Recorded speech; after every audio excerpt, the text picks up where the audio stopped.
Halo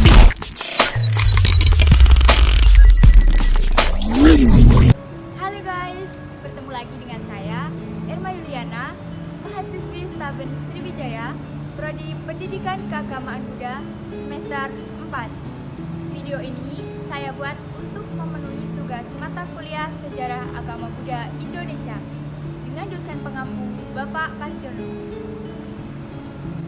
Kita sebagai generasi muda sangat penting untuk mengetahui sejarah agama Buddha di Indonesia. Dengan kita mengetahui, diharapkan kita juga dapat menghargai dan melestarikan peninggalan sejarah agama Buddha di Indonesia. Ada pepatah dari Insinyur Soekarno, jangan sesekali meninggalkan sejarah.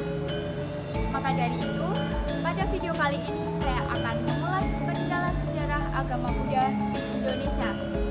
Peninggalan sejarah agama Buddha di Indonesia sangatlah banyak. Ada candi, prasasti, maupun kitab-kitab. Nah, pada video kali ini, saya akan mengulas peninggalan sejarah agama Buddha berupa candi. Candi apa? Iya, Candi Sari. Candi Sari ini dibangun pada abad ke-8 Masehi pada masa kerajaan Mataram Kuno. Candi Sari ini terletak di Sleman, Yogyakarta. Untuk mengetahui lebih jelas tentang Candi Sari, Candi Sari terletak sekitar 10 km dari pusat Yogyakarta, hanya sekitar 3 km dari Candi Kalasan. Tepatnya candi ini berada di Desa Bendan, Kelurahan Tirta Martani, Kecamatan Kalasan, Kabupaten Sleman, Yogyakarta. Sesuai dengan nama desa tempatnya berada, candi ini juga disebut Candi Bendan. Menurut perkiraan, candi ini dibangun pada abad ke-8 Masehi, yaitu pada masa pemerintahan Rakai Panangkaran bersamaan dengan masa pembangunan Candi Kalasan. Candi Sari ditemukan kembali pada awal abad ke-20 dalam keadaan rusak berat. Pemugaran pertama dilaksanakan antara tahun 1929 sampai 1930. Mengenai pemugaran tersebut, Kemples berpendapat bahwa hasilnya kurang memuaskan. Dalam arti pemugaran tersebut belum berhasil mengembalikan keutuhan bangunan aslinya. Hal ini disebabkan oleh banyaknya bagian candi yang hilang. Candi Sari yang sekarang yang letaknya tidak jauh dari Candi Kalasan merupakan sebagian saja dari kumpulan candi yang telah hilang. Candi Sari berbentuk persegi panjang dengan ukuran 17,30 x 10 meter. Tinggi keseluruhan candi dari permukaan tanah sampai puncak stupa adalah 17 sampai 18 meter. Gerbang candi yang lebarnya kira-kira sepertiga lebar dinding depan dan tingginya separuh dari tinggi dinding candi sudah tak ada lagi. Yang tersisa hanya bekas tempat bertemunya dinding pintu gerbang dengan dinding depan. Menurut Kempres, Candi Sari ini aslinya memang merupakan bangunan bertingkat 2 atau bahkan 3.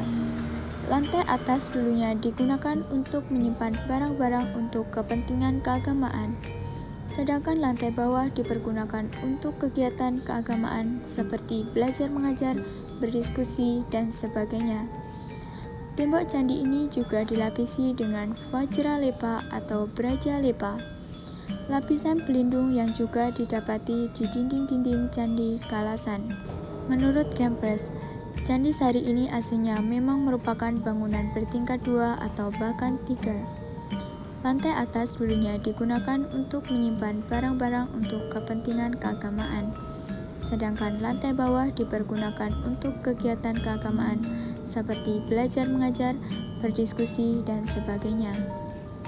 Tembok candi ini juga dilapisi dengan Vajra Lepa atau Braja Lepa, lapisan pelindung yang juga didapati di dinding-dinding Candi Kalasan. Dari luar telah terlihat bahwa tubuh candi terbagi menjadi 2 tingkat, yaitu dengan adanya dinding yang menonjol melintang seperti sabuk, mengelilingi bagian tengah tubuh candi. Pembagian tersebut diperjelas dengan adanya tiang-tiang rata di sepanjang dinding tingkat bawah dan relung-relung bertiang di sepanjang dinding tingkat atas. Dinding luar tubuh dipenuhi pahatan arca dan hiasan lain yang sangat indah. Ambang pintu dan jendela masing-masing diapit oleh sepasang arca lelaki dan wanita dalam posisi berdiri memegang teratai. Pada bagian lain dinding dipenuhi dengan pahatan berbagai bentuk, seperti kinara-kinari atau manusia burung, suluran dan kumoda. Di atas ambang jendela dan relung-relung dihiasi dengan kalamakara tanpa rahang bawah dalam bentuk yang sangat dekoratif dan jauh dari kesan seram. Tangga naik ke permukaan kaki candi telah hancur. Di sisi tangga terdapat sebuah umpak batu. Tidak jelas apakah umpak batu itu memang berada di tempatnya semula. Namun tapaknya bagian bawah umpak tadinya terbenam dalam tanah. Pintu masuk berada di tengah sisi yang panjang di sebelah timur. Aslinya, ambang pintu di dinding candi tersebut terletak dalam bilik penampil yang menjorok keluar.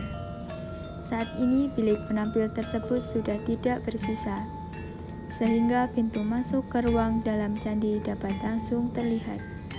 Di dalam candi terdapat 3 ruangan berjajar yang masing-masing berukuran 3,48 meter kali 5,80 meter. Kamar tengah dan kedua kamar lainnya dihubungkan oleh pintu dan jendela. Lantai dan bagian bangunan yang terbuat dari kayu sekarang sudah tidak ada, tetapi pada dinding masih terlihat lubang-lubang bekas tempat menancapkan balok penyangga. Di dinding bilik yang paling selatan didapati batu-batu yang dipahat menyerong, yang berfungsi sebagai penyangga ujung tangga yang terbuat dari kayu. Atap candi berbentuk persegi datar dengan hiasan 3 buah relung di masing-masing sisi. Bingkai relung juga dihiasi dengan pahatan sulur-suluran dan di atas ambang relung juga dihiasi dengan kalamakara.